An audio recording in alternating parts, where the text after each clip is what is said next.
શું તમે પણ થોડી મહેનત કરો છો અને થાક લાગી જાય છે, વારંવાર ચક્કર આવ્યા કરે છે, શ્વાસ તમારો ફૂલી જાય છે અને વાળ પણ તમારા ખરવા લાગ્યા છે અને સાથે સાથે નખ તમારા સફેદ થવા લાગ્યા છે? જો આ બધાનો જવાબ હા હોય તો ક્યાંક ને ક્યાંક તમારા શરીરની અંદર આયરનની કમીના સિગ્નલ દેખાઈ રહ્યા છે અને એના માટે ચિંતા કરવાની બિલકુલ જરૂર નથી. આજે હું તમને આ વિડીયોના માધ્યમથી એવા સુપર ફૂડ વિશે વાત કરવાની છું કે જેના દ્વારા તમે તમારું આયરન લેવલ વધારી શકો છો, હિમોગ્લોબિનમાં વધારો થઈ શકે છે. અને આપણે જોઈએ છીએ કે ભારતીય જેટલા પણ છે એમાં 3માંથી 1 લોકોને તો આયરનની ડેફિશિયન્સી છે અને સાથે સાથે ઘણા બધા એવા નાના બાળકો છે કે જે આયરનની ડેફિશિયન્સીથી પીડાય છે, એટલે કે એમને એનિમિયાનો પ્રોબ્લેમ છે અને એના કારણે રોજિંદુ જીવન જીવવામાં એમને નાની નાની મુશ્કેલીઓ આવે છે અને એના કારણે એ વધારે પરેશાન થાય છે. અને ઘણા લોકો આયરનની ડેફિશિયન્સીને દૂર કરવા માટે ટેબ્લેટ્સ લેતા હોય છે, પણ ટેબ્લેટ્સ લેવાના કારણે એમને કોન્સ્ટિપ્યુશન અને એસિડિટીનો પ્રશ્ન ઊભો થતો હોય છે. તો ખરેખર આપણે આયરનની ડેફિશિયન્સીને ફિલફુલ કરવી છે, એને દૂર કરવી છે, તો એના માટે આપણી પાસે બેસ્ટ સોલ્યુશન જો કોઈ હોય તો એ છે ન્યુટ્રિશનલ ફૂડ. કેમ કે ન્યુટ્રિશનલ ફૂડનો આપણે સારી રીતે આપણા ખાવા પીવામાં સમાવેશ કરીશું તો એનાથી આપણે નેચરલી રીતે આયરનની ડેફિશિયન્સીને દૂર કરી શકીશું અને આપણે ખૂબ જ હેલ્ધી લાઈફ જીવી શકીશું. તો ચાલો જાણીએ એવા કયા સુપર ફૂડ છે કે જે આપણા શરીરની અંદર આયરનની ડેફિશિયન્સીને દૂર કરે છે અને આપણને હેલ્ધી અને હેપી લાઈફ જીવવા માટે એક પ્રેરણારૂપ બને છે. તો સૌથી પહેલા તો આપણે રોજ આપણા ખાવા પીવામાં સફેદ અથવા તો કાળા તલને શામેલ કરવા જોઈએ, કેમ કે એની અંદર ભરપૂર માત્રામાં આયરન હોય છે, સાથે સાથે એની અંદર કેલ્શિયમ પણ હોય છે, જે આપણને બધી જ રીતે આપણા હેલ્થ માટે ખૂબ જ ઉપયોગી હોય છે. અને આપણે રોજ 1 ચમચી આ પ્રકારે તલ લઈશું અથવા તો એના લાડુ બનાવીને ચીક્કી બનાવીને પણ આપણે એનો યુઝ કરી શકીએ છીએ. અને જો આપણે તલવાળી ચીક્કી ખાઈએ છીએ તો ધ્યાનમાં એ રાખવું કે એની અંદર આપણે ગોળનો જ ઉપયોગ કરવો. અને હા, આપણે આપણી આયરન ડેફિશિયન્સીને દૂર કરવા માટે સુગરને છોડી દેવી જોઈએ અને સાથે સાથે આપણે ગોળ ખાવાનું શરૂ કરવું જોઈએ.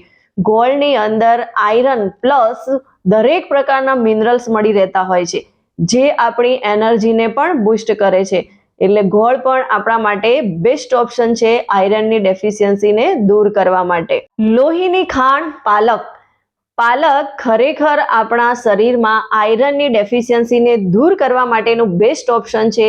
100 ગ્રામ પાલકની અંદર 2.7 mg જેટલું આપણને આયરન મળી જતું હોય છે અને આપણે જો એને લેમન જ્યુસ સાથે લઈએ છીએ તો એનું શોષણ ખૂબ જ સારી રીતે આપણા શરીરની અંદર થાય છે. ખૂન વધારવા માટેનું સૌથી ફેમસ સુપરફૂડ જો કોઈ હોય તો એ બીટ છે.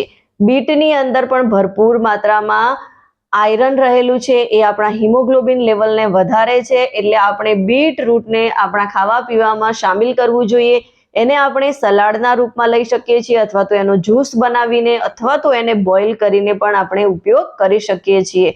અને સાથે સાથે દાડમ એ આપણા શરીર માટે ખૂબ જ ઉપયોગી છે અને કહેવાય છે કે એ નેચરલ બ્લડ પ્યુરિફાયર છે, એટલે કે આપણા શરીરની અંદર જે બ્લડ છે એનો નેચરલી રીતે એને શુદ્ધ કરે છે અને આપણને સારી રીતે દરેક જગ્યાએ બ્લડ પહોંચાડવાનું કામ કરે છે અને એ આપણા શરીરમાં ખૂબ જ સરસ રીતે સરળતાથી હિમોગ્લોબિન વધારવા માટે પણ ખૂબ જ ઉપયોગી છે.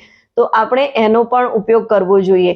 અને સાથે સાથે ઇન્ડિયન કલ્ચરની અંદર ઘણા બધા એવા સુપર ફૂડ છે, એમાં બાજરી જે છે એ આપણા માટે બેસ્ટ ઓપ્શન છે. એની અંદર ભરપૂર માત્રામાં આયરન રહેલું છે અને સાથે સાથે કેલ્શિયમ એની અંદર રહેલું છે, ફાઈબર રહેલું છે, બીજા એવા ઘણા પોષક તત્વો છે કે જે રહેલા છે અને જે આપણા સ્વાસ્થ્ય માટે ખૂબ જ ફાયદાકારક છે. ફાઈબર આપણા પાચનને મજબૂત બનાવે છે, સાથે સાથે એની અંદર બીજા જે પોષક તત્વો કેલ્શિયમ જે છે એ આપણા હાડકાને મજબૂત બનાવે છે.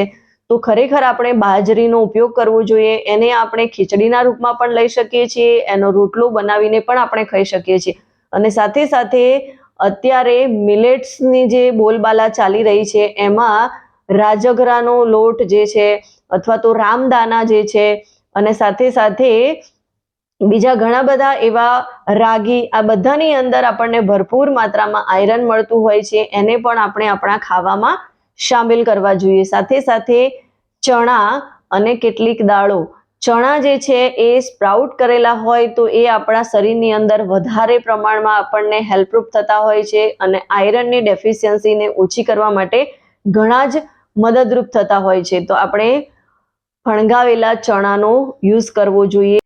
દ્રાક્ષ અને ખજૂર દેખાવમાં ખૂબ જ નાના લાગે છે પણ એ આયરનથી ભરપૂર છે અને આપણે જો એનો ઉપયોગ કરીએ છીએ તો આપણા શરીરની અંદર આયરનનું લેવલ વધારવા માટે ખૂબ જ ફાયદાકારક છે.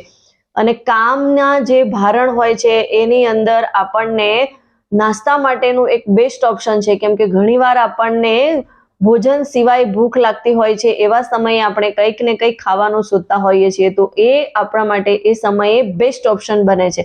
અને સાથે સાથે અડદની દાળની અંદર પણ ભરપૂર માત્રામાં આયરન રહેલું છે. એને આપણે બેટર બનાવીને ઢોસા બનાવી એનો યુઝ કરી શકીએ છીએ અથવા તો સીધી દાળ બનાવીને પણ આપણે એનો ઉપયોગ કરી શકીએ છીએ.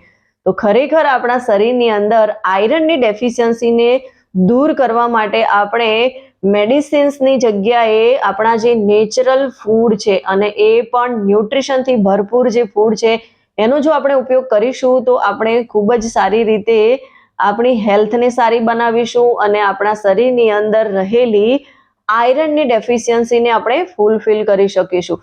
જો તમે પણ આવા કોઈ પ્રોબ્લેમથી પીડાતા હો તો તમે મારો જરૂરથી કોન્ટેક્ટ કરી શકો છો અથવા તો મારી સાથે 1-to-1 કોલ બુક કરીને એના વિશે વધારે માહિતી મેળવી શકો છો. વિડીયો ગમ્યો હોય તો એને વધારેમાં વધારે લોકો સુધી શેર કરો અને અમારી આ ચેનલને સબસ્ક્રાઇબ કરો.